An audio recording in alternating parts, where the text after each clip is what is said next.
টাকা দিয়ে নিতে হয়, টাকা লাগে 5 টাকা 10 টাকা এরকম চাই, আর এই জায়গায় টাকা লাগে না। আর ওষুধ যা সব রোগের পরীক্ষা করে তো ওষুধ দেবে। এটা কোন জায়গা? এটা হচ্ছে নেহালপুর মনিরামপুর থানা। এখান থেকে ওষুধ দিয়েছে আপনাকে? হ্যাঁ হয়েছে স্যার। এখান থেকে ওষুধ পাইছেন? পাইছি। টাকা পয়সা দিয়েছে না, তো সবাই তো বলে এখানে নাকি ওষুধ দেয় না। আমরা তো পালাম ওষুধ পাইছেন না? আমাকে মানে রোগে। এই যে আমরা দেখলাম যে আপনি নেহালপুর উপস্বাস্থ্য কেন্দ্রে বসে মানুষকে ওষুধ দিচ্ছেন এবং সেবা দিচ্ছেন।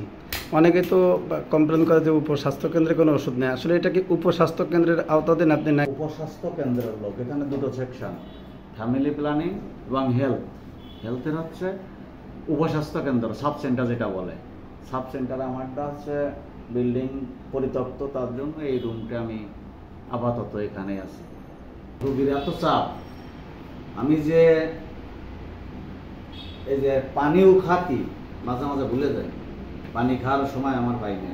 কারণ একাই দেখেন, খাতা দেখেন, প্রতিদিনই রুগী কত।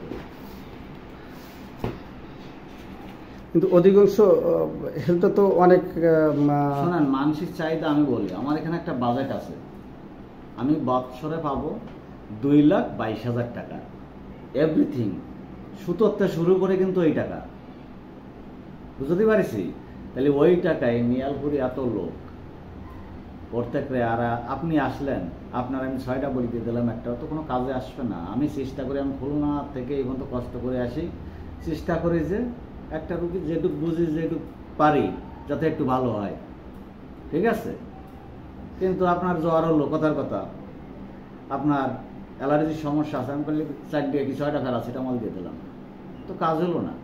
বসে চাকরি বাছাই নিয়ে, আমি চাকরি বাছাই নিয়ে কাজ করি না, রুগীদের সেবার সাথে। হ্যাঁ, যার যেটা দরকার বলি, না পারলে আমি বলে দিই যে অভয়নগর আছে আর আমার মনিরামপুর আছে, হসপিটালে চলে যাও, ওখানে যেয়ে ওখান থেকেই করে, যেটা আমার ক্ষমতার বাইরে চলে যায়, ঠিক আছে। আপনার নাম কি দাদা? আমার নাম সমরেন্দ্র তালুকদার। আজকে